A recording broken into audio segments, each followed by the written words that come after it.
Hi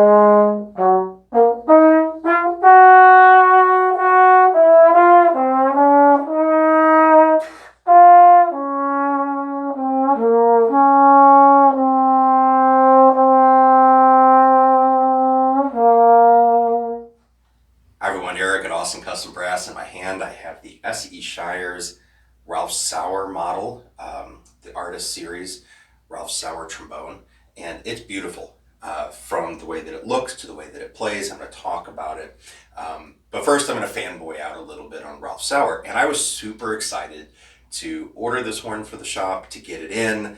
The moment I took it out of the box and played it, it immediately exceeded whatever expectations I had for it. And I'll be honest, I had high expectations for it. And why wouldn't I? It's a Shires horn, designed with Shires, with Ralph Sauer.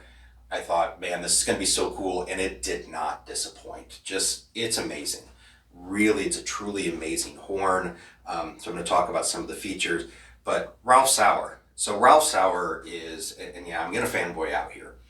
Ralph Sauer is he's a trombone hero of mine. I love the way that he plays. He just sings through the horn. He has just such a wonderful resonance and ring. His sound is just, there's so much emotion and beauty and just so much trombone. And I know obviously he plays the trombone, so of course it sounds like a trombone, but there's so much trombone sound to it that it just defines what a trombone should sound like. His albums, he's somebody that when I'm thinking about my sound, when I kind of get in a funk about my sound, I go and I put on his records and I think about it and I'm like, what does Ralph Sauer sound like? I get that in my head and I try and emulate it, you know. Ralph Sauer was the principal trombonist with the LA Philharmonic for 32 years. He's a soloist, he's an educator. If you've never listened to Ralph Sauer, please do yourself a favor, go listen to some Ralph Sauer. And of course, if you haven't checked out, you should check out those recordings that he did of the orchestral excerpts where he talks about them and plays them. Those are just, they're amazing. They are just pure gold as a trombonist to listen to. So I don't think in any way, shape, or form I'm making an overstatement by saying Ralph Sauer is an American trombone treasure. He really is. So again, like I said, I was super stoked to get this horn, to even know that it existed, but to get it. So I'm going to talk about it, the cool features about it. I'm going to start at the slide and work my way back to the bell. So the Ralph Sauer Artist Model. So as you can see, yellow brass, nickel. It's very comfortable. So, you know, you can see my hand coming across here, can grip. So it's very easy for me to get my hand across. It's a hold where I would normally have my mouthpiece, where the thumb sits, very, very comfortable for me. And that's really important. You know, anytime we have any sort of tension or anything that is coming from our body into our playing, I think that it directly goes into our sound. So if my mind is distracted, my body is distracted because the horn is uncomfortable to hold, then I'm not going to have the level of success that I would like to have while playing it.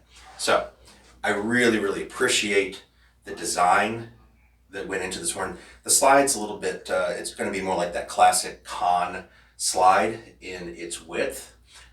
Where my thumb sits, it's very, very comfortable right here. The trigger is it's a very short, compact throw.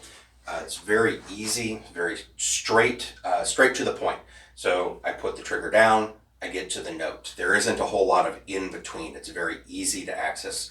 So quick, compact throw, and I really appreciate this. So let's get back to the slide and I'll work my way back up to the trigger. So I've distracted myself for a moment. So the slide, this particular one, the standard slide is a 525, 547 dual bore slide.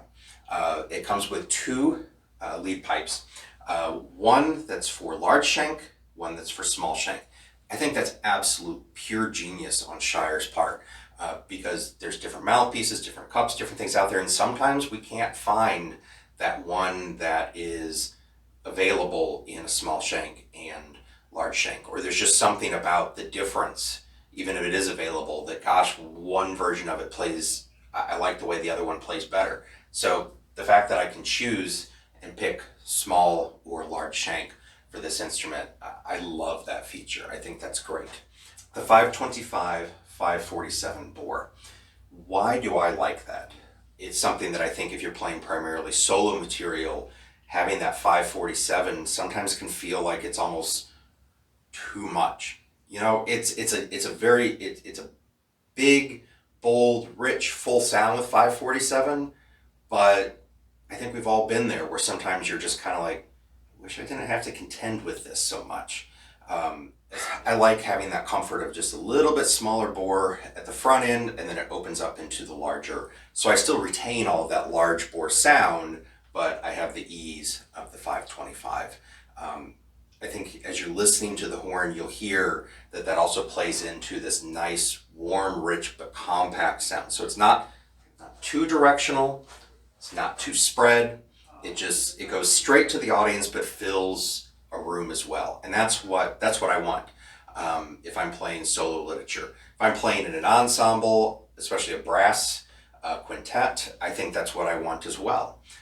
So I really like the 525, 547 option that comes with it. That's the standard. Now there is an available 547 if you would like that. So you can have 2 slides if you would like to order it that way. Or if you say, I just really prefer the 547, then you can have that. I think there's a lot to be said for having actually the 2 slides because it gives the horn a lot of different versatility. But as it comes, standard 525, 547. So it is a dual bore rotor. You can see it's a little bit smaller than some others. Like I said, very compact, short throw. As you come along here, the bracing, it only touches 2 places. So it doesn't impact the resonance. Allows the horn to play very freely, very open. I don't hear or feel a whole lot of difference between the open horn or the F horn. And that's what I want. And I think that's what we all want. This feels a lot more like a straight horn, like a straight horn than some others do. And I like that. That there's a little more ring to it, a little more resonance. Just it's easier to get the horn to sing, and I think that comes from the bell. So it's gold, red brass bell, beautiful engraving, just like you would expect with Shires. But you can see here, right? It is a 2-piece, or it's a cut bell. So it's a 1-piece bell that's been cut. So it's not a 2-piece bell; it's a 1-piece bell that's been cut. Whether that is what does it or doesn't, the fact is this horn has a clarity of projection and it has a beautiful ring to it just by itself. In any room, I've played it with some other horns, and I feel that this one just has a very unique resonance by itself, that it doesn't rely on the room to give you the resonance, it gives the room the resonance. It gives it, the trombone gives its own resonance, hopefully that makes sense the way I'm explaining it. And why I like that when I'm playing is that it really emphasizes and helps highlight a singing approach to the trombone to playing material. Okay, so I'm going to play an excerpt, famous excerpt, we all know it, the tuba mira, and I'm going to talk about how it plays. So not just play it for you, but I'm going to talk about how it feels playing. We're all familiar with this. It's a very famous excerpt. So I'm going to talk about how, when I'm playing, the horn interacts with me.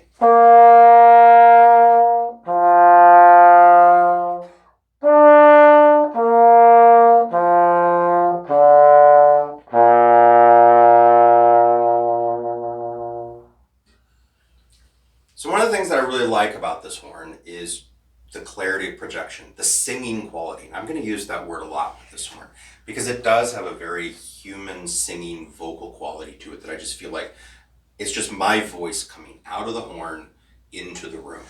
And that's something that I look for in any trombone that I'm playing. And there are other trombones that do this, but not very many do this. So this is a horn that I really feel like that true singing voice just comes from the bell. And that's special, you know?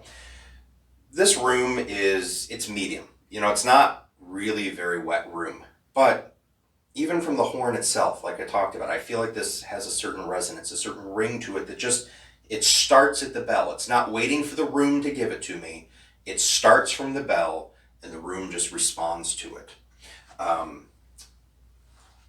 I like that the sound is very, very consistent between the open horn and the F attachment. So I really don't hear a whole lot of difference between B flat in trigger third or in first, which means coming from that D to the B flat, might as well use the trigger. Let me demonstrate.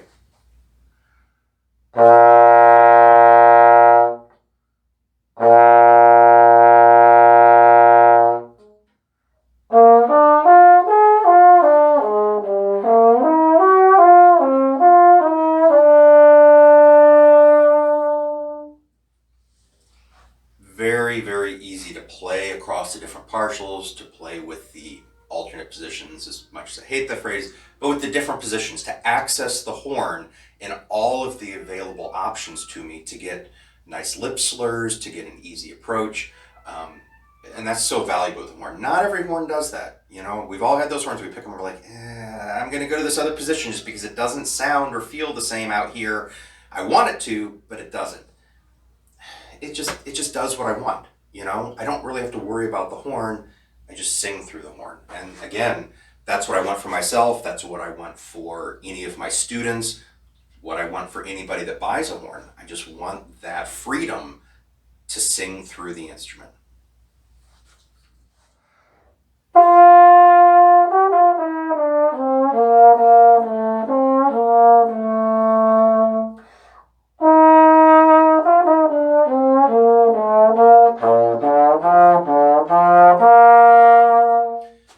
Again, singing through the instrument. This instrument just does sing in the lower register, upper register. I really don't feel a whole lot of difference. My approach is just, what do I want to do? And the horn reacts. And that's what I want. With my students, a lot of times I talk about toddlers throwing a baseball, right? If we've ever watched them the first time, or any ball. First time they do it, ball goes anywhere but where we want, right? And we tell them, look at us. Think about where you want to throw the ball, look at me, throw the ball, and that's how they do it. When we're playing the trombone, we want the same thing. I just want to think about what I want to sing, and I want the trombone to be able to do it. I want to be able to have that connection with it without concentrating on the trombone. I want to concentrate on the music. And the Ralph Sauer, I honestly, it's just,